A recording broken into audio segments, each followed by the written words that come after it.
Hello, you're watching World News on TVP World. My name is Sasha Farber.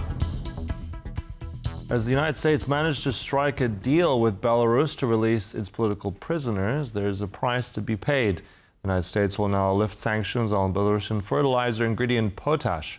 Still, 123 people will be free. Among those released are Nobel Peace Prize winner Ales Bialiatski, Lukashenko's rival in the 2020 presidential election, Viktor Babaryka, and one of his campaign leaders, Maria Kalesnikava. And yet the hopes of seeing Polish-Belarusian activist Andrzej Poczobut walk free did not become reality this time. Randy Potts explains the story behind the deal and what it means for political prisoners in the United States and Belarus. Among prisoners released today are Ales Bialiatski, Nobel Peace Prize winner and leader of the human rights watch organization Viasna; Viktor Babaryka, Lukashenko's rival in the rigged 2020 presidential election; Maria Kalesnikava, Babaryka's campaign manager; opposition politician Maxim Znak; and Polish citizen Roman Gawuza. These are some of the 123 political prisoners released Saturday as part of a new deal with the United States, which includes lifting sanctions. We lifted the sanctions on potash. The lifting of sanctions on Belarusian potash is part of an ongoing thaw in relations between Belarus and the United States. Belarus is a major producer of potash, a key fertilizer component, and lifting the sanctions on the mineral is expected to boost the Belarusian economy. They say Trump loves flattery, but I'm not doing it for the sake of flattery. I have to say that I really like his actions lately. Today's announcement is just the latest deal the U.S. has struck with Belarus this year. The last time U.S. officials met with Lukashenko back in September, Washington announced an easing of some of the sanctions against Belarus, also as part of a prisoner release deal. More than 40 political prisoners had earlier been released by Minsk this year, including 2 Catholic priests, 31 Ukrainian citizens, and Sergei Tsikhanouski, who opposed Lukashenko in the last presidential elections. This time, just as during the last release, most of the prisoners were immediately deported, some to Lithuania, others to Ukraine. According to Belarusian human rights organization Viasna, approximately 1,200 people are still considered political prisoners of the Lukashenko regime. I think about those who are still not free, and I'm very much looking forward to the moment when we will be able to embrace one another, when we will be able to see each other, when we will all be free. While opposition leader Sviatlana Tsikhanouskaya is grateful for the prisoner release, she says European sanctions must remain in place to tackle, quote, bigger issues. European sanctions must be left for bigger issues, for irreversible and systematic changes in Belarus. These new prisoner deals and relaxed sanctions come even as Belarus seems to be stepping up its confrontation with Europe, using balloons it flies over Lithuanian airports, migrant tunnels, and even harboring suspected saboteurs. There are also concerns that Belarus may soon host the Russian Oreshnik, a nuclear-capable missile. Now Lukashenko is preparing the society to the war, militarizing society, militarizing kids in school, and there are a lot of war propaganda that we have to fight for our independence and so on. Lukashenko's press secretary announced that Lukashenko will tell when Oreshnik will be in Belarus in the next People's Annual Assembly. For TVP World, Randy Potts. One of the political prisoners released by Belarus, Ales Bialiatski, said that he spent 4.5 years in prison in a cell with nearly 40 other inmates. Nobel Peace Prize laureate spoke after arriving in Lithuania and stressed he will continue his work as a defender of human rights. Well, this morning I was still in prison. I was there in completely different conditions on a bulk in a cell with almost 40 people, and now I'm free. Of course, my feelings about it, considering I spent 4.5 years in prison in such conditions, are still somewhat unclear to me. But I think I'll get used to it quickly enough, adjusting to reality. The fact that I'm free, that I'm in a free country.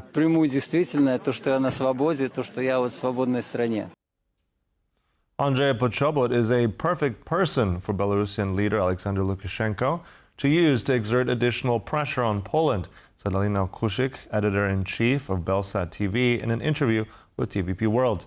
The comment comes after the most recent release of 123 political prisoners in Belarus, which did not include Poczobut. We all have been waiting for a releasement of Andrzej Poczobut as well as the releasement of my colleagues from Belgrade who are still in prison and who are not on the list of those people who are free now. As for Andrzej Poczobut, I believe that he's one of the most cautious prisoners for Alexander Lukashenko. He knows that Andrzej Poczobut is a perfect person to put more pressure on Polish side, on Polish society, on Polish government, and that means also that the prize he could receive for Andrzej Poczobut was not enough for them to release Andrzej.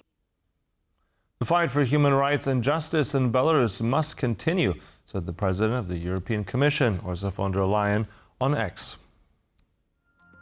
I welcome today's release of political prisoners in Belarus, including Ales Bialiatski, Maria Kalesnikava and EU nationals. This development must strengthen our resolve. The resolve to keep fighting for all remaining prisoners behind bars in Belarus because they had the courage to speak truth to power. The fight for human rights and justice in Belarus must continue until the democratic aspirations of the Belarusian people are fulfilled. Ukraine enters a critical week for diplomatic efforts as President Volodymyr Zelensky pushes for a political path to peace, while Russia continues its assault on Ukrainian civilians and infrastructure. From strikes on energy networks to fragile stability at nuclear sites and rare moments of relief for political prisoners, here's the latest on the conflict. In his nightly address, Ukrainian President Volodymyr Zelensky provided an update on the ongoing effort to secure peace ahead of a busy diplomatic week. Berlin is ahead. There will be many events. I will hold meetings with representatives of President Trump, as well as meetings with our European partners and many leaders on the foundation of peace, a political agreement to end the war. Just a few hours earlier, the Ukrainian military released a video showcasing the aftermath of a Russian drone strike on a Turkish vessel carrying sunflower oil to Egypt. 11 civilians were on board.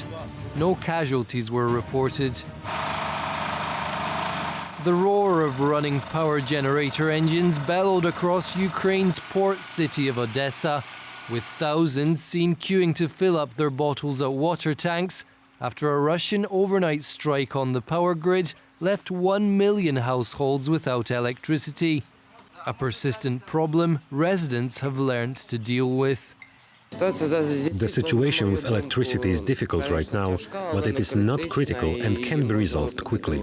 There is no need to panic. We have survived worse situations in previous years, so we will survive this one too. Some 450 kilometers east, Ukraine's Zaporizhzhia nuclear power station, currently in Russian-occupied territory, was taken offline last night due to military activity. The International Energy Agency said the station was reconnected to the grid in the afternoon, ensuring a stable supply of power to keep the reactors cool. And finally, a moment of joy at the Ukrainian-Belarusian border, as Minsk releases over 100 political prisoners. Among them are Belarusian oppositionists, including leader Maria Kalesnikava, as well as several Ukrainian citizens and one Pole. German Chancellor Friedrich Merz is warning of a lasting shift in transatlantic ties.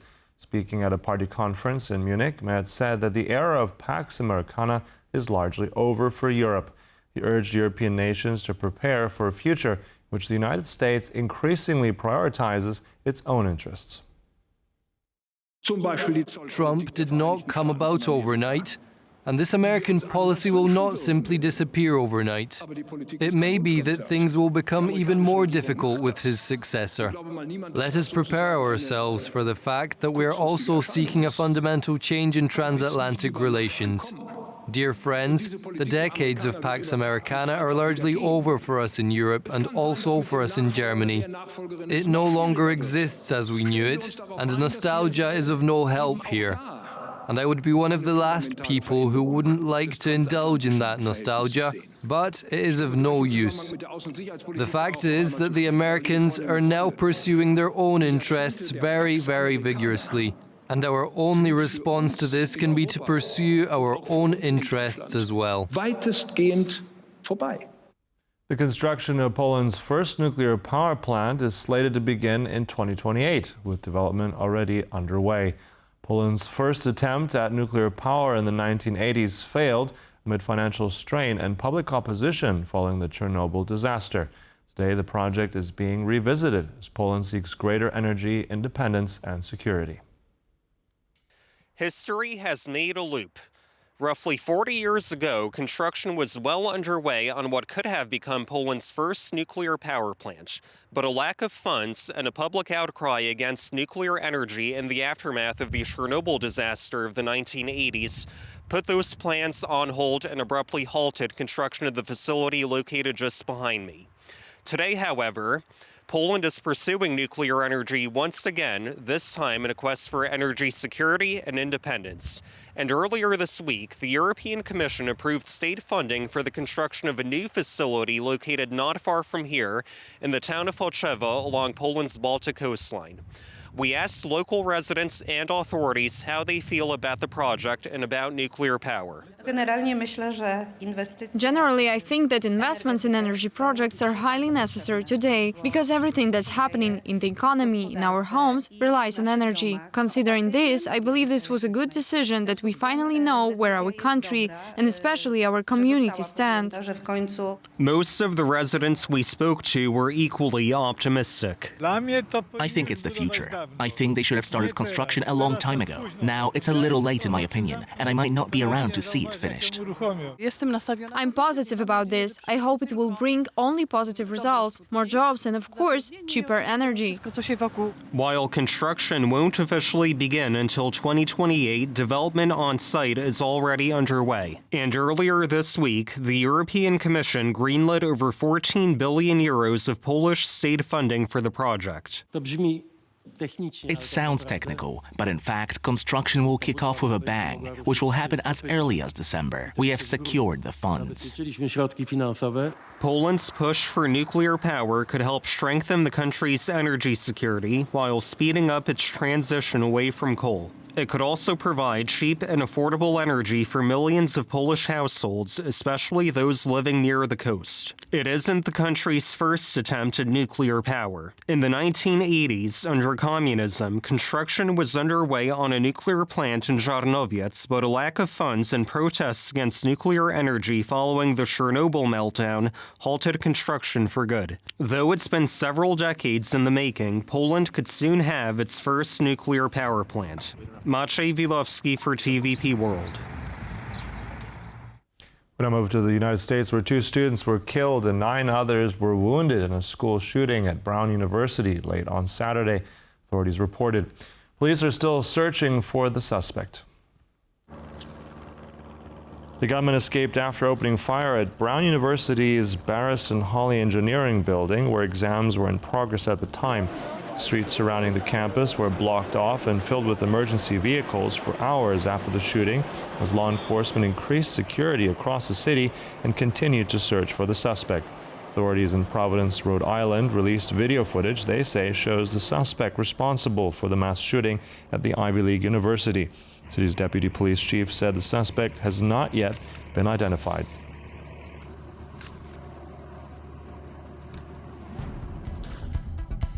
And that's all for this edition of World News, but stay right here on TVP World for more news and commentary. Goodbye.